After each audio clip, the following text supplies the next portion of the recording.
Welcome to The Kingdom, a podcast dedicated to CCBC Essex Athletics in a land defended by Sir Ross's Knights. Now here's your host, Rocco Jeppy.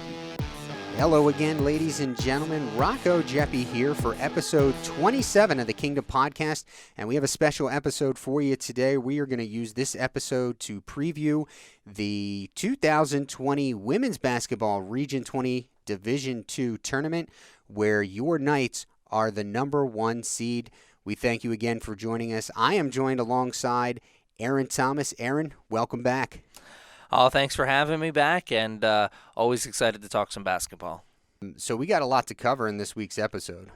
Yeah, a lot to cover indeed, so let's get right into it. All right. Well, I mean, you'd be hard-pressed to convince me to start elsewhere right now. Women's basketball ends the regular season on a 16-game winning streak. They end the season 27-2 on the regular season and rank number 12 in the nation, and they will enter the Region 20 Division II Women's Basketball Tournament as the number one seed. There they will face the number 8 seeded Potomac State. We'll have more information about that game here in a bit. But Aaron, you've had the pleasure of calling all but one of the home games, and plenty of conversations with head coach Mike Sini after the game. Entering the postseason, just give me your breakdown, your analysis, what you think about this team. I think the team is playing their best basketball at the best time possible. You see it in all levels of sports. The team. It's so important to play your best basketball headed into the most important games, and this Knights team is certainly doing that. And it's not led by just one player. I think at certain points in the season, the team was led by one player in particular. Not that other players weren't stepping up, but early on in the season, I think Casey Gagan really established herself as a player to be reckoned with. And then Maya, of course, had her stretch, the 81-point game. We all remember that. But heading into the tournament, we're going to talk about it as we highlight some of the other players. I mean, I think Kendall Haggerty is taking the next step and really playing some good ball. Rhea Fink, who is not getting a lot of minutes, but she's doing the most with the minutes that she is getting. We'll dive into those stats a little bit in a minute, and it's just we go on and on. There's a lot of players who are playing really, really well, and I think Coach Sini and the rest of the staff, they figured out what players can do what and what roles they fit, and they're going to get the best out of them. And the roster is going to shrink a little bit as we head into these meaningful games. But there's a lot of big games to be played, and there's going to be a lot of awesome basketball that I'm going to be checking out, and I can't wait to see. Yeah, I think exciting would be an understatement. This team is definitely heading in the right direction, peaking at the right time. And the scary part is, for me, one of the scary parts are for, let's call it maybe 10 or 12 of their first games, this team was still trying to, find its true identity. I mean, we know, they lead the nation in made three-pointers, so we know that there's a big identity on the team now, but really a true identity, a cohesive identity, which leads me to the next point of they were still learning how to play together for those first 10 to 12 games, because even though we have sophomores on this team, being a first-year program, you don't have that familiarity with your teammates when you're jumping into it year one. Yeah, and basketball is one of those funny sports, too, where, it's not like baseball where a unit's going to play together and there's, not much thought into where a guy's going to be on a certain play, because the positions are more defined in that sport. With basketball, you really have to play together for a while to have a good understanding of, okay, this player in this position is going to be there, and you really see that with this team clicking down the stretch. I'm going to butcher the name here, and then he'll correct me. Lackawanna was one of the last. Lackawanna. The last nationally ranked team that they played during the regular season. You really saw that team. They were fired up for that game. Yeah, absolutely. And you saw everyone working. It was like a watch. The pieces fit together. Kendall Haggerty on the outside, Maya and Casey on the drive and kick, and then of course, Flynn down low on the boards and also popping out to the that low post corner baseline shot that she loves so much. And it's Yeah. just team fits really well together, and there's a bunch of players that they can throw to on the bench that are going to be able to contribute as well. Yeah, that Lackawanna game, first of all, another shout out to our fans for showing up big time there. I mean, I know anytime you have free stuff, the if it is free, the people will come. But we packed the gym that night. It was the first time we were able to set up all of our bleachers. They did not disappoint. And the crescendo of that night, of course, was that amazing move that Maya put on the defender that then she slid about 20 feet, I guess, which I'm probably over exaggerating, but she looked like she was going headfirst into second base. And that was great because in your mind, you're like, I know I said out loud to Greg, I said, Greg Wickup, our athletic administrator, I said, oh, wow, now she's got to make the shot. And then she makes the shot, and the noise level, we had about 125 people there that night. When that shot went down, you'd have thought we had 500 people in that gym. And that game, going into that game became very personal for the Knights because up to that point, there were a lot of whispers around the league and the region that, Essex is I think they were 24-2 at the time, but they haven't really played anybody. And, you got to play the schedule what the schedule is. But one of the things that Greg Wickup and head coach Mike Seniak, he signed on for and was a part of, one of the things they did is, they tried to make this schedule as daunting and as challenging as possible. And they played this season 3 of last year's Final Four teams. Not only did they play them, they went 3-0 against them. They averaged 82 points per game against them and an average margin of victory of 12 points. So I think, I wrote about it the next day and said this was a statement victory. And I think that's the statement. Like, we can only control our conference and region so much and the quality of those opponents. But we went out of our way to schedule the best competition that we possibly could schedule, and we've come out on top of that. Yeah, and Coach Cini talked about that when we had him on the podcast to start the season, and it's one thing when a coach says that. I think a lot of coaches, no coach is going to come on here and be like, yeah, well, we kind of we cupcaked it up because we wanted to build this up. So I think every coach is going to say that we got a tough schedule ahead of us, but we saw that tough schedule, and we saw the Knights step up and do the best with that competition. And, my job as the announcer with this team, I'm not Jim Palmer. I don't get to travel with the team. So I didn't hear the chirping around this squad headed into that game. But I certainly got that feeling when I was talking to the players after the game that they were like, yeah, we were ramped up a little another level. And I know talking to them after the last game that they're going to have that same intensity headed into the playoff time. And those interviews were really good. The after the Southern Maryland game, head over to the videos on the YouTube at youtube.com/CCBC Essex Knights. We have just the interviews from that. You could learn a lot about what Aaron's talking about there, really good interviews after that game. But now we're heading into the regional tournament. The Knights, as we said before, the number 1 seed, they're going to take on number 8 Potomac State. That game is going to be Thursday at 1 p.m.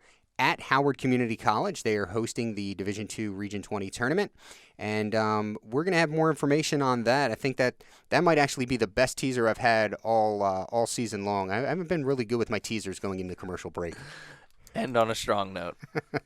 So we'll be right back. We're going to hit our first commercial break.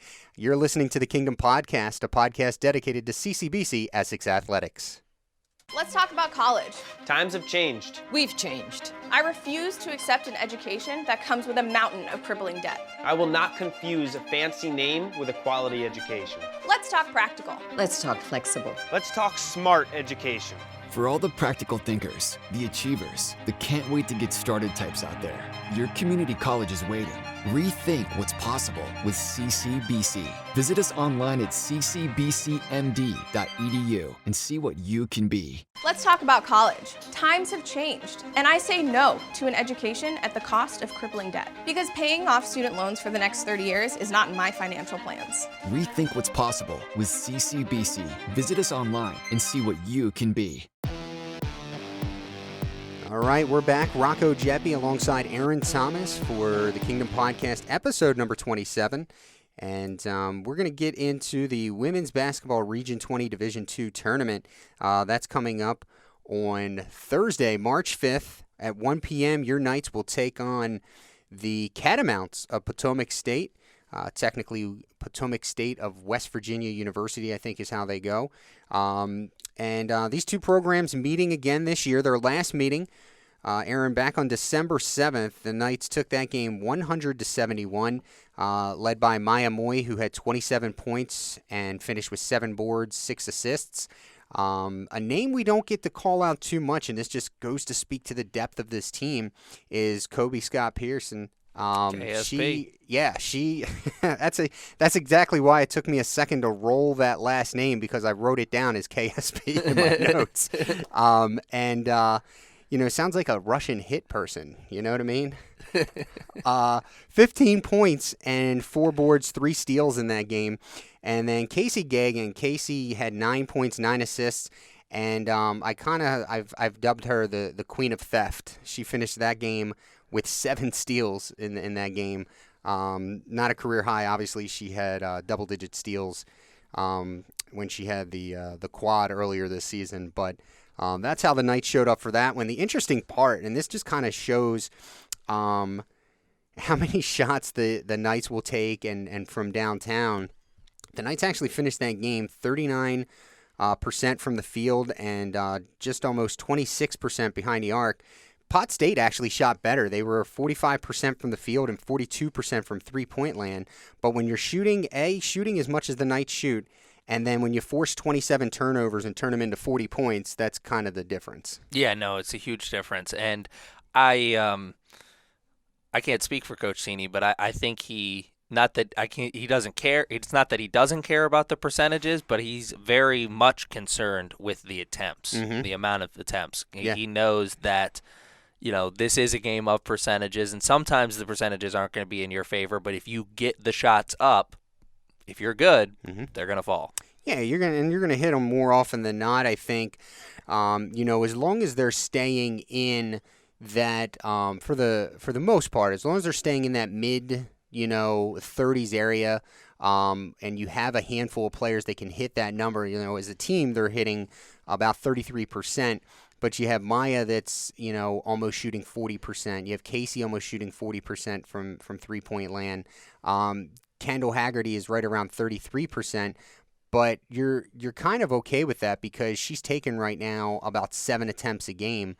Whereas a player like Casey, for example, is taking 8 shots rather a game behind the arc. So, I think he's okay with how they're distributing their shots from downtown. Absolutely. And, those numbers that you just rattled off there in terms of threes taken per game, when we get into this tournament time, those threes per game numbers are going to go up for sure, because as anyone who's a basketball fan knows that the roster shrinks a little bit when it comes toward tournament time. So those threes per game are going to go up. Maya's going to get more shots. Casey's going to get more shots. Everyone's going to get more shots who's going to be in the game, and it's going to be fun to watch this Knights team. So the Knights, more history seeking as we head into the tournament. CCBC Essex women's basketball has not won a regional title since the 1977-78 season. 42 years ago, we have finally hit some sort of significant historical portion in this season that I wasn't around for. So, yes, 1978, the March of 1978, the last time the Knights women's basketball program won a regional tournament. And this year there's no districts in Division II, so if the Knights can win 3 games this weekend, not only are they going to hit 30 wins, but they're going to be heading to Michigan for the national tournament. Yeah, that's amazing. And if it happens, you should when whoever runs the Twitter account for the basketball team should tweet out like a bunch of historical facts of what was going on in 1978. Yeah, I'm like, gonna post up something what was like on that. the Billboard's top 100. How much a loaf of bread was, what was gas selling for. Oh, that's kind of depressing. I'm gonna guess it's probably around 69 cents a gallon. That would be my guess. There are people, actually, you know what? Maybe not, because I think the gas shortage was right around that time in history here. Yeah. So maybe it was a little bit more expensive, but it would be depressing to see that number. Regardless, anytime you can reach that far back into history to accomplish something, that's awesome, and it's something that everyone involved in the program should be proud of. Yeah, and I think they are. I mean, I talked to Cini after the Hagerstown game the other day to end the regular season, which, by the way, was, no disrespect to Hagerstown. I want to preface it by that, but that game was over after the first quarter. The Knights win 96-29. And I asked, Coach Cini for his feelings on it and everything. And just to read a couple of quotes, he said, quote, I'm really thrilled about all that we accomplished in the regular season. Winning 27 games any year is amazing, but to do that and also win the conference and region after a 15-year hiatus is special. There's something to be said in that. I mean, even though at the end of the day we know what we're getting out of Mike Cini. We would not have sought him out to bring this program back if we didn't know what we were getting from him. Having said that, I think there are some people out there that are in awe of what he's been able to accomplish here for a first-year program after 15 years. So it's not like, hey, this program, they fell on hard times. They've been gone for a couple of years, but there's still something. They've been gone for a generation and a half. And to accomplish, what his coaching staff, his student athletes have been able to accomplish to this point in the season is remarkable. Oh, absolutely.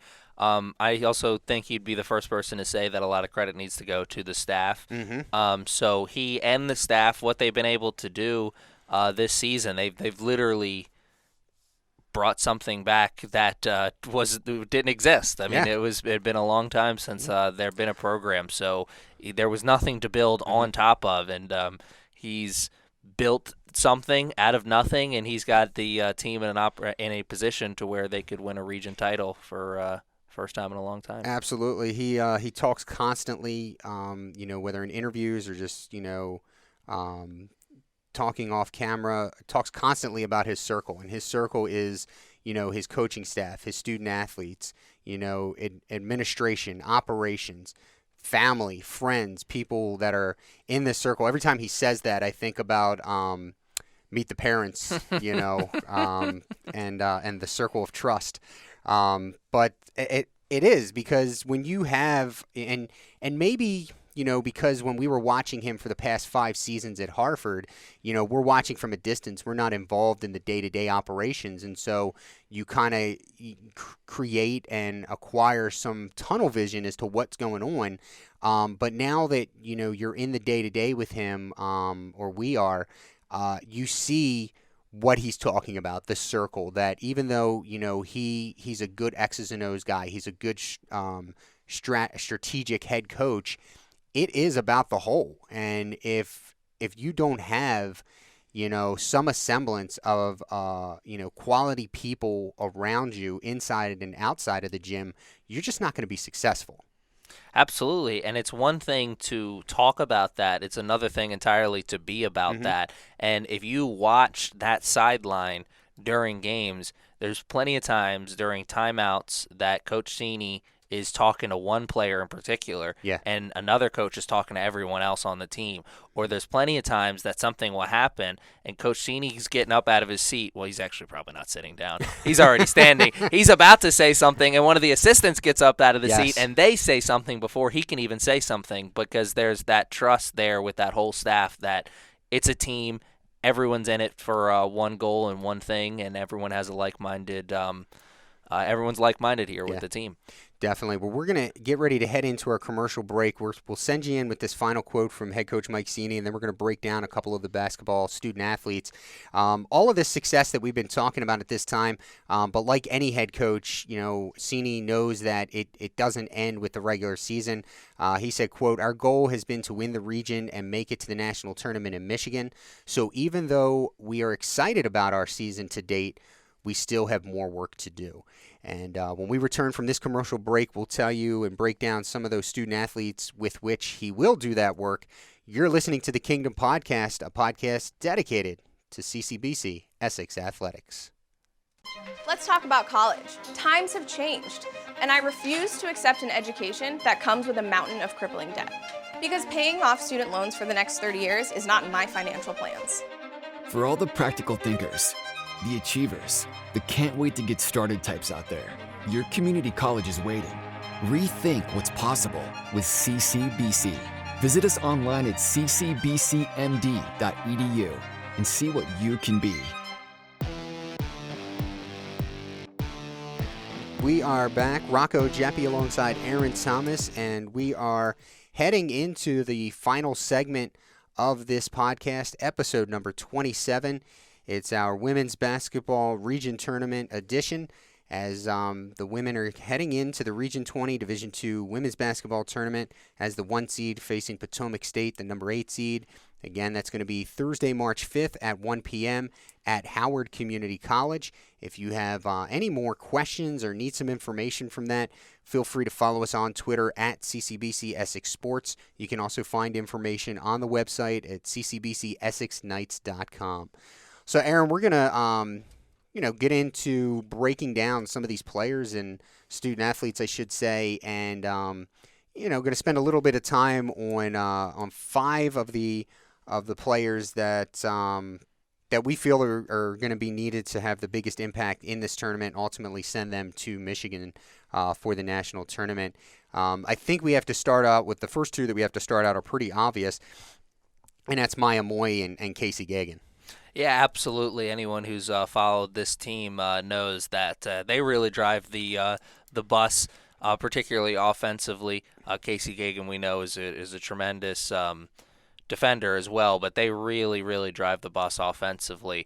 In that game against Southern Maryland that we were talking about earlier, their final home game, they were kind of struggling to start the game from the field, and then Casey hit a 3, and it was like, okay, we're into the game. It was like you just really saw that, she, along with Maya, they really drive the bus. Yeah, I don't know that a lot of people know this, but this team just has one captain, and that's Casey Gagan. And I was a little not surprised, but, sometimes even things get past the sports information guy because we did the poster in the beginning of the season. We had the sophomores on there, and it just kind of was the assumption that, okay, those are the captains. And then I found out probably about a week or so into the season, no, the team has one captain, and that captain is Casey Gagan. And after finding that out, you don't even blink an eye at it because she's so just naturally a leader that it probably wasn't even that hard of a decision for head coach Mike Cini and his staff. No, it probably was a decision where if they would have picked anyone else, the team would have been surprised that they picked somebody else. Being a leader is not it's not one thing in particular. It's how you it's everything. It's how you carry yourself. It's how you interact with your teammates. It's how you carry yourself on and off the court. Excuse me. Yeah, no, that's not surprising at all. And I'm sure that Coach Cini, it's a little bonus to have his point guard being the captain because particularly the way this team wants to run. Absolutely. Well, those 2 young ladies are 2 young ladies being thought about on the national level as well. Maya averaging 22.9 points per game, and then on the flip side of some ball control stats, she's averaging 6.4 assists a game. Both of those are top 10 in the nation. Casey Gagan averaging 4.4 steals a game. She ranks in the top 10 in the nation as well. So you couldn't ask for more from your, Batman and Robin on this squad. I mean, those are incredible numbers. Yeah, that 22 points a game and the 6 assists for Maya that lead the team. And those 6 assists are kind of sneaky. It's not one of those. She's not an old school Isaiah Thomas type player where she's gonna just rack up assist after assist after assist. She get those 6 assists on you kind of sneakily, and that's big for this team to where she's able to get into the painted area and then just make that pass at the last second over to the cutting big or to the 3-point shooter on the outside. She understands that she needs to get her shot off, but she also needs to be able to get her teammates involved, and she's done a great job of that, particularly down the stretch. Yeah, she knows how to get involved in other areas. So this season in 29 games, she's had double-digit scoring in 28 of those 29 games. The one game that she didn't, they won handily 96-63 over Cecil. So what did she do in that game? She had 7 rebounds and 8 assists to help her team out, and she just knows. She's one of those players that if the shots aren't falling, and she will recognize that early enough to know, okay, let me get my teammates involved and let's work on, my shot selection. But in the meantime, I'm going to involve people around me that I know can pick this up. Yeah, and you saw that in their final home game of the season against Southern Maryland. Actually, when I talked to her after the game, I said to her, it seemed like the shot wasn't falling today. Did you make a conscious effort to switch up your game plan a little bit? And she said, well, I could have done something else to make the shots fall, but, we had the game, So it's a confident individual, as well as Casey. They don't lack the confidence, and that's a big thing headed in towards tournament time. Yeah, absolutely. Moving on and hitting on another sophomore here. She was a transfer from Towson University this year, and that is Aislinn Flynn. Ace is having a great season. Her 3.5 blocks a year are top 10 in the nation. She's second in the region. And I would love to see her go out in this first game against Potomac State and have like a 15, 16, 20-point game, because she's averaging 9.5 points per game, 10.2 rebounds per game. I want to see her get this stat line double-double before the season is over.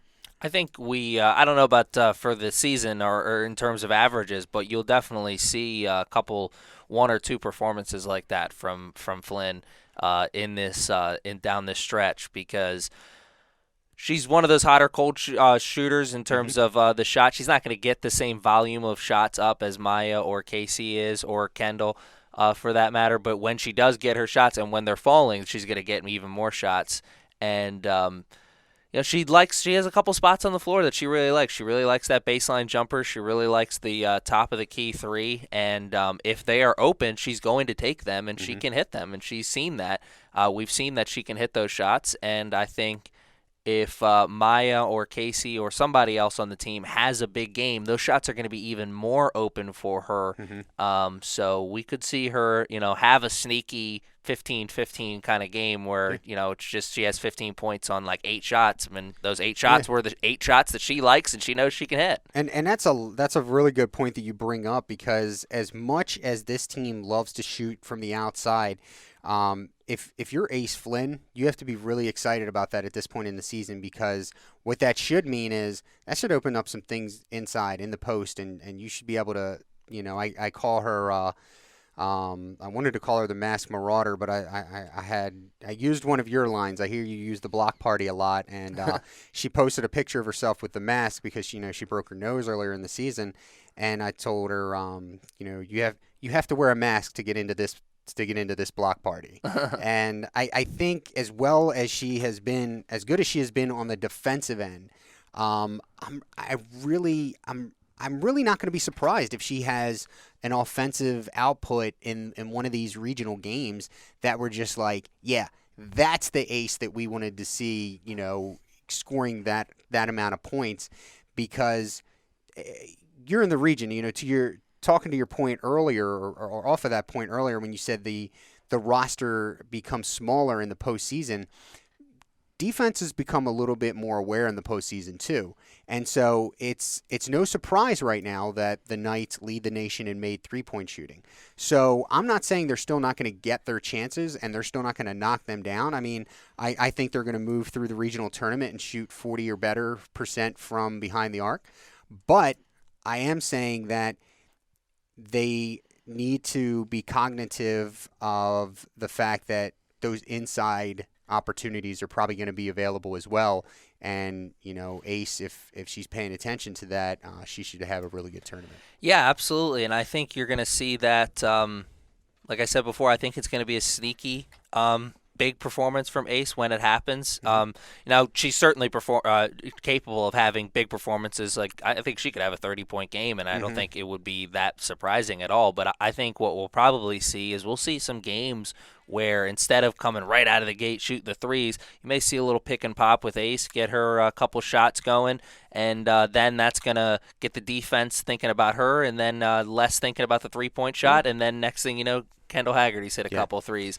I don't know how much Coach Sini's going to like this comparison, but being a Lakers fan, but Ace is kind of a perfect combination of two great Piston centers in terms of Ben Wallace and Bill Lampier, because Ben Wallace was a great defender, and he had great blocks that really got the offenses going, and we've seen Flynn have that numerous times this season. And Bill Lampier was one of those players where no one liked him because of the off-the-field stuff or off-the-court stuff, and Ace doesn't have any of that, but Bill could shoot that thing, and Ace Flynn can shoot that thing as well, and she could have a sneaky big performance for this team. I'm just glad she doesn't have a temper like Bill Lampier. Yeah, no, she gets along with it seemed like everybody a lot better than Mr. Lampier did. Yeah, I think as we move on to our last student athlete, the last thing I want to say about Ace is that long as she keeps her fouls in check, she's averaging almost 3 fouls a game. If she can keep that into check, I think she can accomplish some of the things that we've talked about here. Yeah, and I think if she could keep that average going, that'll be really helpful for her team, because she can't be passive on the defensive side. She can't be afraid to get fouls, but of course you have to play under control. Yeah. Finally, in my opinion, and I don't have a vote. This is the teams take care of this award at our end of the year celebration. But if I had a vote for the women's basketball team's unsung hero, it would be Rhea Fink. Rhea, extremely talented, transfer from Lock Haven, and she's averaging 7 points a game. What's most impressive to me to go along with that is she's averaging 15 minutes a game and also has 7 rebounds a game. And, you had mentioned it earlier. She is just making the most of her time, and it's been more here in the second half of the season. But, she comes in and contributes, like, right away. Yeah, and I think she's one of the more fun players to watch play on the team. I mean, the whole team as a whole is fun to watch. Yeah. So you have lots of fun players. But when Rhea comes in, it's, in this age where everybody's shot looks the same, Rhea has her own unique shot. And when she gets it off, it doesn't always look very pretty, but she's very effective with it. And when she gets to her spot, she's not afraid to shoot it. And you need to have players like that coming off the bench. Rhea Fink is certainly one of those players. Trinity Horton is another player like that for this team. She gets some minutes as a starter, though, as well. But you need to have multiple players who are not afraid of the moment and not afraid to take big shots. Another thing about Rhea is rarely does she find herself in the wrong position defensively. She seems like she's has a great knowledge of the defensive concepts that the coaching staff wants to run. Yeah, and we could sit here, we could talk. I mean, you made mention to Trinity Horton. We could sit here and break this roster down. Unfortunately, I think that would be more like an hour and a half long show. But just, because we brought her up, Trinity Horton, she's averaging 10 points per game. She's hitting 31% from 3-point. And Trinity and Rhea, part of just 5 players on this team that have played in every single game, including Maya Moy, Casey Gagan, and Kendall Haggerty. The 5 of them have played, at some point, some minutes in every single game the Knights have had. So it goes to show you how important those student athletes are to this team. So again, folks, don't miss it. If you can't make the game at Howard Community College, you can go to the website ccbcessexknights.com and follow along on the live stats. Otherwise, Thursday, March the 5th at 1 p.m., they will be in the Dragon's Lair to take on the Catamounts of Potomac State. That is the end of our regional women's basketball preview. We will be back next week where we are hoping to talk about a regional championship and some more history from this team. But until then, we hope to have you back really soon. We are in the midst of cutting up another episode, so our goal is to get you 2 for the price of 1 this week, and then hopefully we'll be celebrating a regional championship next week. Aaron, thanks again. Always a pleasure having you on the show. I think we have, obviously I have better dialogue because when you're not here, I'm talking to a wall. But really appreciate you making the time to continue to be here for us. Oh, I'm glad to be here, and always glad to talk some basketball. I know you are. Well, there you have it, folks. That is it for episode number 27 of the Kingdom Podcast. Again, thank you very much, and thank you to the digital media production, Kendrick Kenney, and his group here for giving us the studio space. We appreciate that, and we hope to have you back next episode. So long.